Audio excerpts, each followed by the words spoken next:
Moçada, assistência.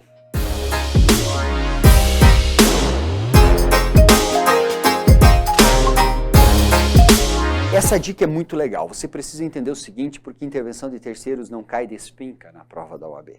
E quando nós falamos sobre intervenção de terceiros, nós temos várias modalidades. Assistência, denunciação, chamamento ao processo, incidente de desconsideração da personalidade jurídica e amicus curiae. Quando eu falo em assistência, você pensou em assistência, você vai pensar no quê? Você vai pensar nisso aqui, ó, pessoal. Em interesse jurídico, tá? Em interesse jurídico. Afetivo? Não. Econômico? Não. Interesse jurídico. Até tem lá uma tal de assistência anódina, né, que envolve a união, mas isso aqui não te interessa para a OAB. Interesse jurídico. Ou seja, o cara está de fora, mas o resultado do processo de quem está de fora pode descer, né, o resultado do processo dessas duas pessoas, que não sei quem são ainda, pode vir a afetar o terceiro, o interesse do terceiro ele é afetado. Por conta disso, ele terá interesse em jurídico em ingressar na causa. Quando eu falo intervenção, é sempre isso, pessoal. Veja só, eu vou ter a seguinte situação. Eu tenho uma ação de um autor, essa ação é contra um réu, e o processo ele é feito para ter efeito endógeno, apenas para dentro.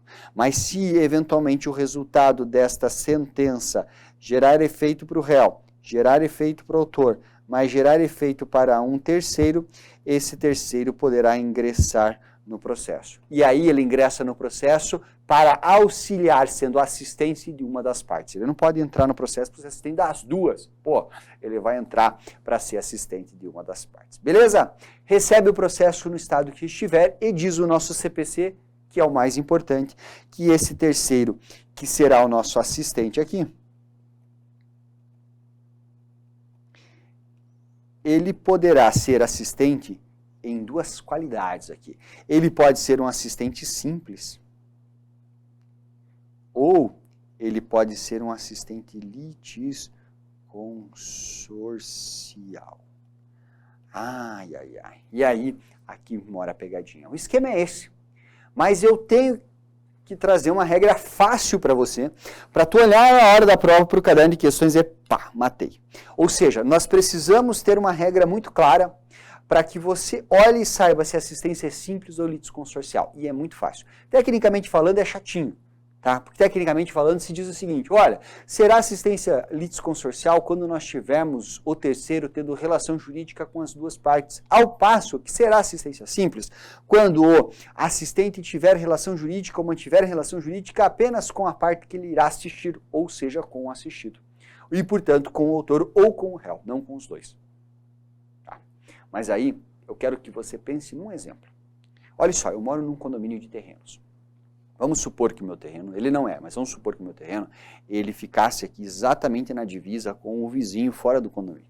Esse vizinho foi construir um muro e avançou dentro do meu terreno, certo? Eu propus uma ação ali para a gente discutir a questão de onde deveria ser colocada essa cerca, essa divisória, esse muro. Pois bem, nessa situação eu sou autor e o vizinho é o réu. Só que eu faço parte de um condomínio. E o condomínio, ele tem, portanto, interesse jurídico nessa causa. Afinal de contas, se nós ganharmos ou se eu ganhar, o condomínio ganha. Se eu perder, o condomínio perde. Então o condomínio ingressa como meu assistente. Ele mantém relação jurídica comigo? Sim. Condominial. Ele mantém relação jurídica com o vizinho? Sim, de vizinhança. Então ele é assistente litisconsorcial. Certo? Ele é assistente litisconsorcial e diz o nosso CPC que, em sendo assistente litisconsorcial, ele tem tratamento de parte. Claro, ele recebe o processo no estado que tiver, mas ele tem tratamento de parte. Quando nós olhamos para assistência simples, ele não tem tratamento de parte, ele é um coadjuvante. Ele vem dar uma força no processo. Certo? Ele vem ali para dar um auxílio no processo para que a parte vença. Exemplo, vamos pensar em sublocação? Veja, eu locador, você locatário. Eu alugo o imóvel para você, você subloca para um terceiro. Você para de me pagar os aluguéis, afinal de contas, quem me paga os aluguéis são você. Você recebe dele e repassa parte do valor para mim, certo? Parou de me pagar, eu vou promover um despejo contra você. Se eu ganho, quem sai? Sublocatário. Conheço sublocatário? Não conheço e não quero nem conhecer. Porque a relação jurídica que eu tenho é só contigo, cara. Tá entendendo isso? Beleza, então, matadora, a dica tá aí na tela. Tem que saber assistência é isso que cai na sua prova. Beleza? Essa é a dica, moçada. Valeu!